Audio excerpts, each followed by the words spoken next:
Pocket knives with sticky locks are so annoying, especially if you spent hundreds of dollars on them. But don't panic, I have a quick and effective solution that can magically end this problem. And in today's episode I'm going to tell you all about it. On top of that, I'll also explain why most Spyderco knives suffer from this issue and how they differ from conventional EDC folders. Hey everyone, welcome to Salvo EDC. I have to confess a major sin, as I purposefully refuse to maintain 4 of my favorite Spyderco models, which means that I kept them under-lubricated, neglected and unloved just for the sake of this video. If you appreciate my sacrifice on the altar of science, please leave a like, hit subscribe, so we can finally end the torture and fix all these knives. Starting with subject number 1, which is a DLT exclusive Yojimbo 2 that comes with a DLC coded 20CV blade and 10 G-ton handle scales. I bought this knife way back in 2021 and it was my very first Spyderco, arriving with this terrible lock stick. When I first got my Yojimbo, it didn't really bother me that much, because I thought by using the knife every day, the lock stick would just simply fade away as the knife goes through its quote-unquote breaking period, when its action also smoothens out. However, I couldn't be more wrong about this,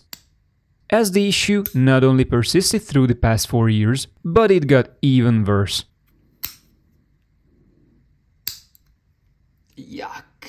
This surprised me only because my other conventional folder knives, such as this MK Amisanzo with a liner lock or Stedamon Genova with a frame lock, both come in with a lock stick out of the box, fix themselves naturally, as the knife's blade and the lock was grinding up against one another for long months.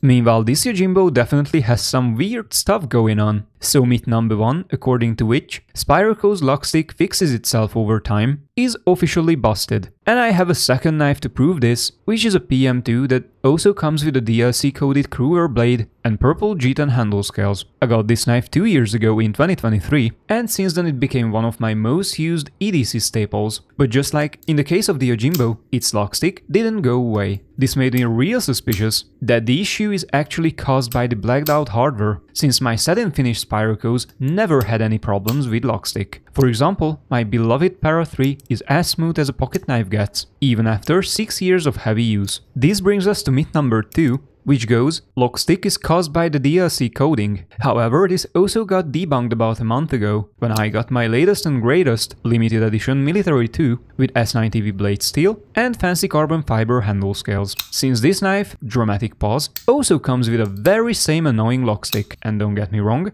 all these knives are completely functional, the lock stick just kills the vibe by ruining their fidget factor. Because honestly speaking, if we EDC enthusiasts wouldn't care about the knife's action, we could simply run around using fixed blades. But ever since we bought ourselves cutting tools that fold, we definitely care about their ability to open and close well. This leaves us with one simple and very obvious question. Why don't they do that?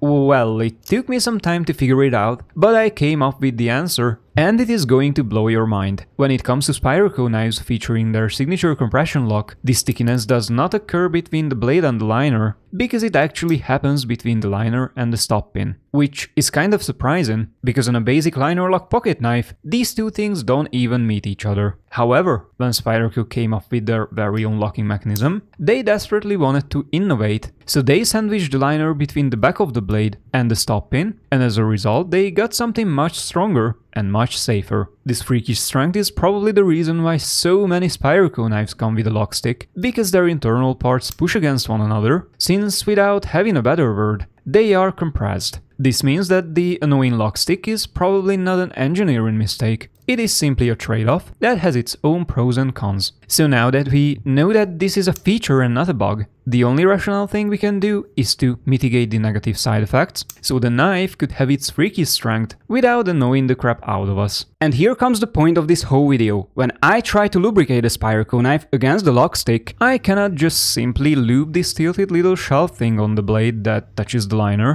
because that is not the place where the lock stick occurs. In order to fix this problem, I need to get the oil on the stop pin itself, right where the liner touches it, which is definitely harder than it sounds because it takes place on such a weird location that I cannot reliably access it. However, I came up with a trick that works wonders, since the stop pin also touches the blade when we close the knife. The right spot is much easier to see on Spyderco knives with coated blades, because the stop pin actually removes some of the DLC. However, an experienced eye can also find it on a satin finish. And that's exactly where my knife needs to receive some. And voila! After closing the knife, the blade will go home and transmit the oil onto the stop pin, and now that this piece is finally lubricated, the lock stick is also gone. For about a month or so, depending on how often and how hard you use your knives. But let me show you the exact same maneuver with another knife, because from this angle it is much easier to see the fresh lube on our stop pin. And then it is also very clear how the lock bar contacts the critical area where the lock stick previously happened. It's very important that when I lube my knives, I don't want to do a messy job, so I'm just using a tiny drop exactly where I need it. And after I'm done, I carefully wipe off all the excess with a Q-tip. And boom! As a result, the lock stick is no more. But now that we finally solved this issue and our knives work smoothly, one question still stands. So how come some Spyderco knives don't have this lock stick? Well, in my current understanding, after collecting dozens of Spyderco knives in the past 6+ years, my Para 3 is clear from this issue, because it comes with a screwless stop pin that makes the knife less stiff at the critical area, while on every single sticky model, the same pin is reinforced by 2 screws. I will talk about this in my very next video, when I'm going to do an in-depth comparison between the Spyderco Military 2, the PM2 and the Para 3, where we will discuss all of their similarities and differences. If you wanna watch some in-depth footage about these 3 humpy knives, definitely hit subscribe because their battle royale is coming soon. Also, if you'd like to see the review of the previously shown Yojimbo 2 with the hollow ground CPM20CV blade and 10 G-ton handle scales, you can click on this card to learn more about it. Thank you for sticking around all the way, and I'll see you in the next one.